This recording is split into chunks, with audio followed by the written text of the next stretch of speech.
In 1920, the Indian Act mandated that all First Nations children aged 6 to 16 years old attend residential schools.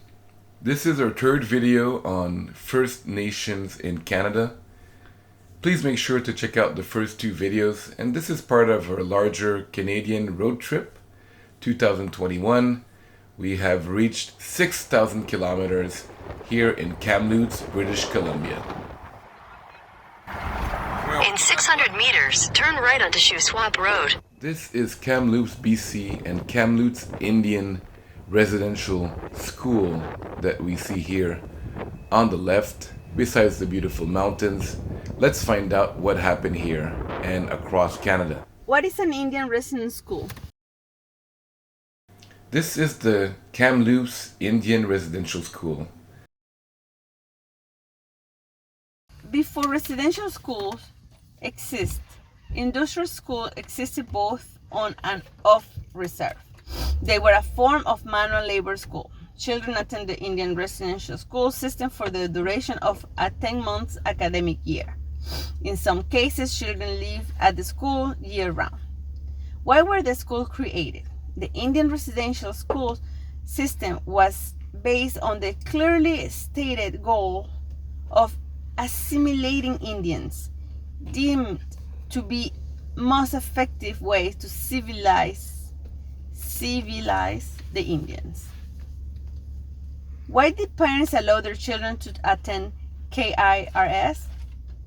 if it was so bad? The Indian Act made it compulsory. The Indian Act made it compulsory for all First Nation children to attend residential school.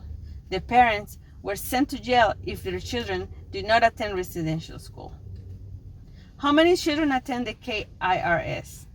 The K.I.R.S could hold up to 450 children.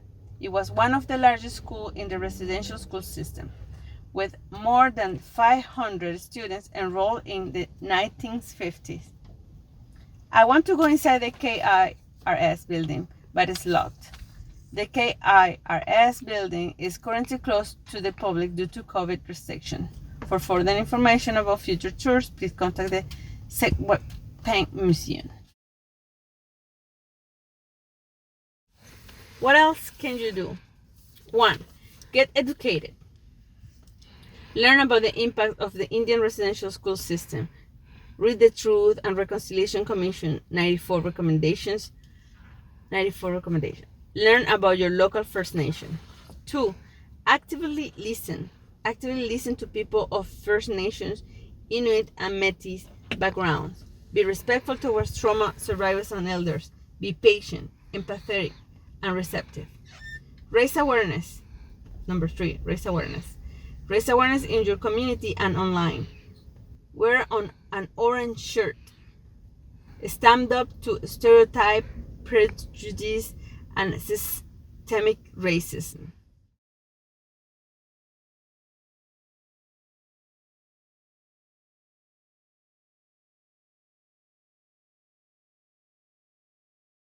In 1920, the Indian Act mandated that all First Nations children aged 6 to 16 years old attend residential schools.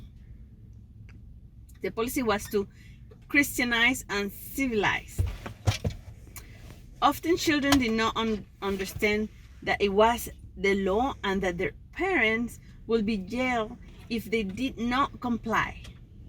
Generations of children were picked up from reserves in BC, Alberta, and the Yukon in cattle trucks and brought to the K.I.R.S. That means Kamloops Indian Residential Schools. Upon arrival, the children's belongings were taken away, given uniforms to wear, brought to the fumigation room to be deloused and to cut their hair, told they were of the devil, severely punished if they spoke their language, lived in strict segregation in building for the boys or the girls, and forbidden to talk to their siblings.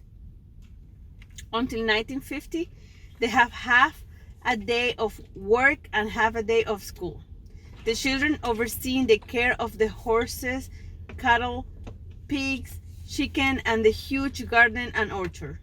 The food was sold to offset the operating school costs. The staff ate well, but the children were poorly nourished and often stole food to stay alive. After the wooden structure burned down, the new red brick building opened in 1924. It was the largest residential school in Canada, with the capacity to hold 450 children. The K.I.R.S. closed in 1977, so for 87 years, generations of children suffer physical, emotional, sexual, and mental abuse. Many children die and are buried here, some from contagious diseases that spread quickly, some from trying to run away, and some die from the result of the severe trauma and abuse. The healing for the pain and suffering inflicted upon generations of all the children who attended the K.I.R.S. will be an ongoing process.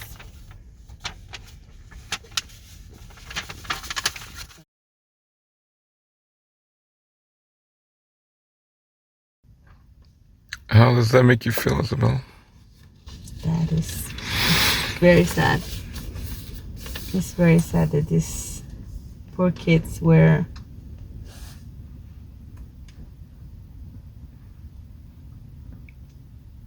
taken from their families to be treated like animals. Even animals were treated better. They weren't actually fed better than the kids, I guess. Yeah, this is sad. Very sad.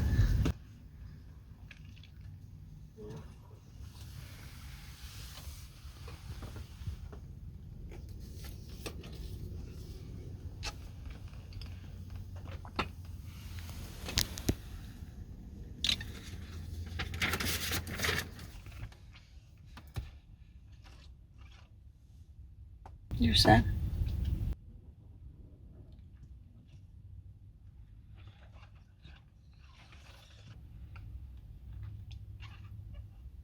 This is really sad, and I hope that we can share this awareness and be better. I just spoke to someone from the First Nations here. His cousin was involved in digging the mass graves and got traumatized and just got money from the Canadian government to probably drink and drug his way and keep his silence. So we know this for more than 10, 15, 20 years, and we just learned about it this year. I wasn't shocked to hear this. I know about the Indian Act and many things that happened to First Nation across Canada, and hopefully we can learn and do much better.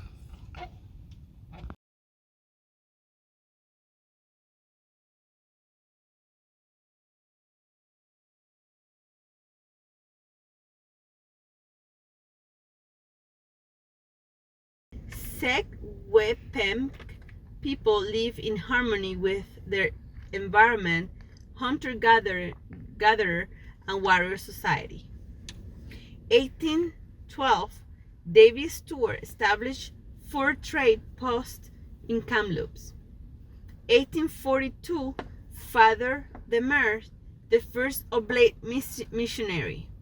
1876, Indian Act established sped up the residential school process. 1878, St. Louis Mission School built 2 kilometers west of Kamloops. 1890, K.I.R.S. was opened. 1920, Indian Act made it compulsory for 6 to 16 years old First Nation children to attend residential schools. 1976, K.I.R.S. closed and returned to the property of Kamloops te Sek-Wepemc. 1992, Wet Paint Museum and Heritage Park open. May 21 to 24, 2021. 215 plus ancestral remains covered through ground penetration radar, global awareness, and reminder about the residential school system. So, thanks for watching the video till the end. We appreciate that you listened to the hard truth with us. It wasn't easy for us, but hopefully we all learn and prevent future problems. Next video will be more fun, I promise.